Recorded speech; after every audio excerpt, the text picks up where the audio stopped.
Assalamu alaikum, everybody. We are zooming back into the Halal Metropolis. This is the second installment of our series connecting with the Muslim community in Southeast Michigan and just learning a little bit about how they're reacting to the COVID-19 pandemic. And today, I am very excited. We have Abdulkarim Sharif. He is a student at the University of Michigan Dearborn studying software engineering, and he's also the president of the campus Yemeni Student Association, which is a fantastic organization. I'm super excited for our conversation. He's also known as Kareem around campus, so that's what I'll call him on this call, Kareem. Kareem, let us know how you're doing. How's your family? Is everything going okay? I'm doing great. I'm doing great, Moj. Thank you so much for inviting me on this call. And my family is actually doing a lot better. We managed to champ it out, through this tough time. And we're still staying really happy. We're staying positive. We're hoping for the best for the future. And we're taking it one day at a time. Yeah, I mean, I guess all we can do is take it one day at a time because there's so much unexpected information all the time. But I think we're past the tough points right now. I feel like we're reaching the days where everything's gonna start getting better. The places are gonna start opening up. People are gonna be less and less sick as we go on, hopefully. And I think we're past the tough point. Yeah, I can see that. Yeah, inshallah, things start, moving towards a more, positive place. I think people are over it. But yeah, so fill me in a little bit on like, what's it like just being a student right now? I mean, I can't even imagine. Oh, especially on the second day of class. That's a good topic. I'm not gonna lie. This is the second day of class, and we already have gotten a lot pushed on us. Um, this past year or so has opened our eyes to how much campus is actually helping when we're there. Um, the fact that we're not able to see the teachers, see our friends, we're not able to learn hands-on. We're always on the computer. It really is helping us humble ourselves Yeah. and be thankful for what we used to have, the opportunities we had on campus, the help we were able to get as easily, and we never had to worry about battery percentages. We never had to worry Yeah. about when is the next outage gonna come. You know, um, I feel like it was tough in the beginning, but as it went on, I think we started getting more used to it, and hopefully we'll just never have to see this again. Yeah, I mean, hopefully, I really, you know, commend students for being so strong. I mean, like I said, I can't imagine dealing with like tech issues, and I hate online classes, to be honest. I don't do well learning online, and if all my classes had to be online, I think I would really struggle with that.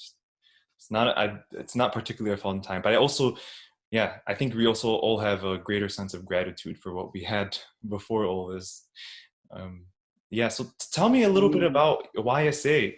You know, so what Ooh. inspired you to get super involved in that organization? What's the mission there? Let's see. Why I say the Yemeni Student Association. It's been a project I've been working on for a long time, and it actually started before the outbreak. Um, Yeah. we had so many high hopes for it.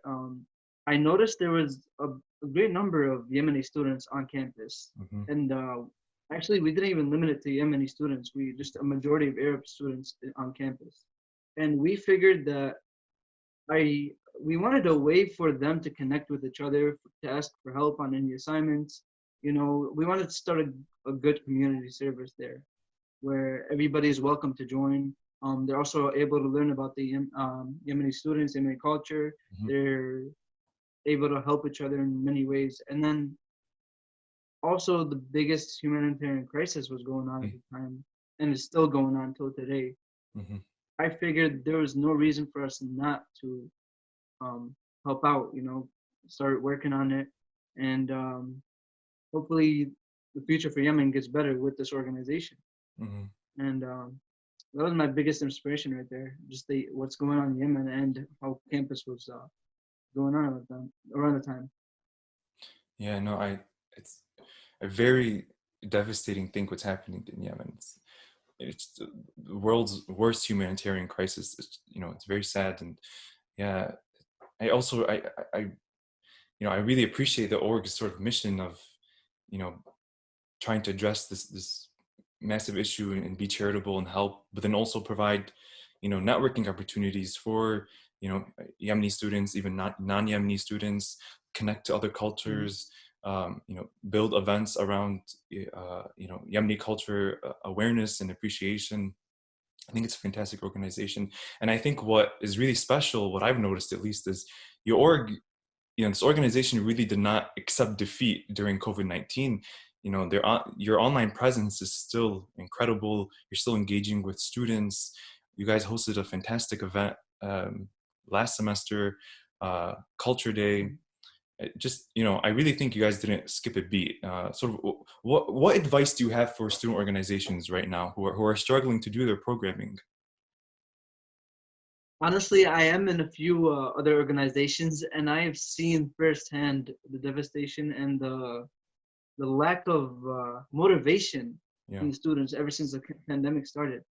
They're finding it hard to host events. Events aren't as fun as they used to be when you're in person and seeing your friends, and they're really having trouble connecting. Finding their schedules to match to work on a certain project at once. And there's only so many projects you can work on together when it's online. It's not like you're creating a poster board or decorating an event room. It's more someone's posting one flyer and they can't both work on it at the same time. Or if they do find ways, they can't find enough like the right time due to classes and other things that might get in the way. My advice to other organizations is to take it one day at a time and communication. Communicate with your members and your board members as well.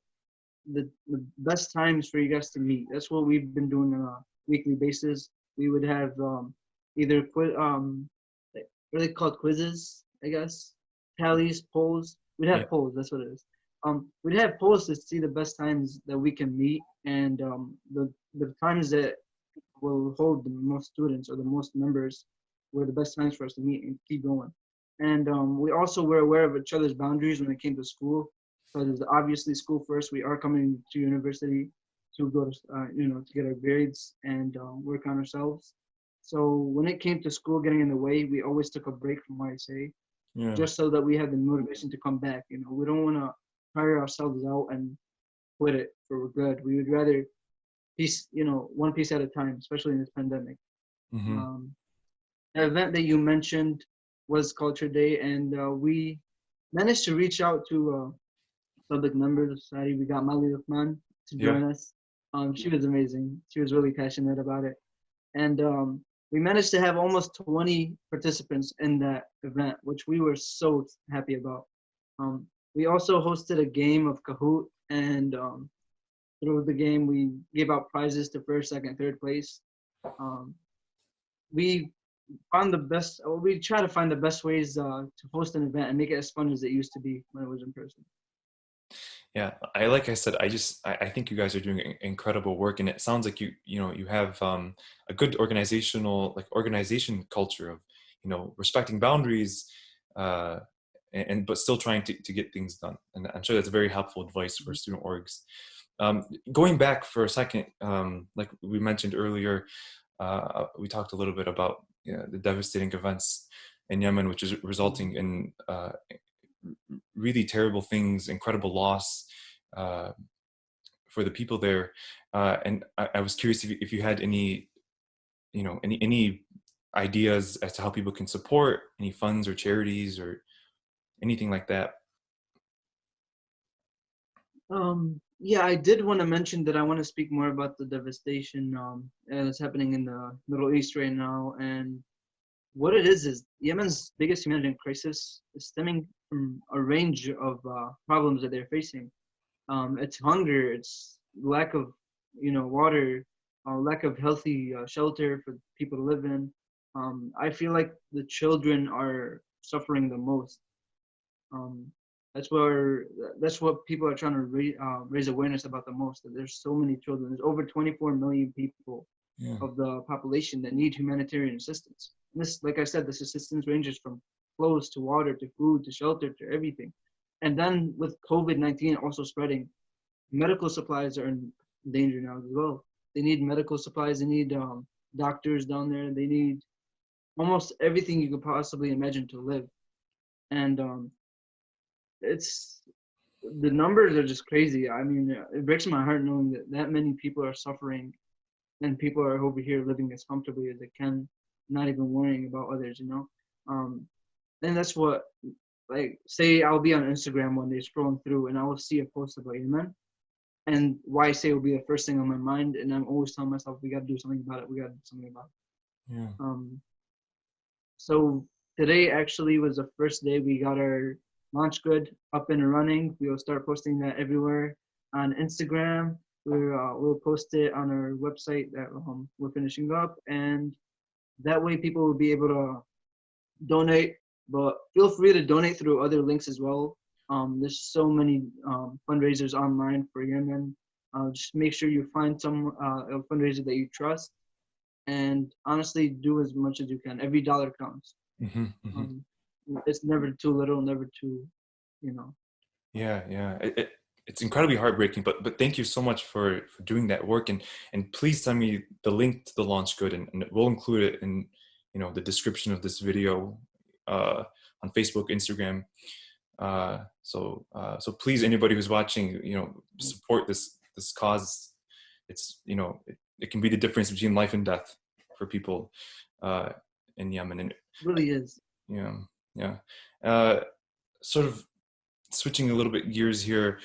One question we've been asking some of our guests is, who would they consider to be a hero during this time? Like, who would you consider to be a hero right now? Honestly, I know this might be put on repeat, or people must have heard it 1,000 times, but honestly, they deserve to hear it over and over and over again. Obviously, our healthcare workers, our essential, necessary workers, are going through some of the hardest times. There are people standing there day after day at testing sites. There are healthcare workers who are working on the clock, double, triple shifts, just to make sure that everybody's feeling safe and all right. I know a number of people, family and not family, that have been sick and had to go be hospitalized for a few days. Mm-hmm. And I can only imagine how much the hospitals are overflowing. So obviously, I see them as the heroes. A hero is someone who sacrifices Mm-hmm. himself for the good of others. And I don't know if you guys have seen the pictures online, but they have the mask marks from how long they wear masks throughout their shifts. Mm-hmm. And and then their eyes will be just droopy from lack of sleep, and they're tired. And that's enough sacrifice for me to consider them a hero. Yeah, I've seen those pictures. It's so striking. I mean, it's hard to look at, really. But these are people who are so generous with their skills, their time, and even their health.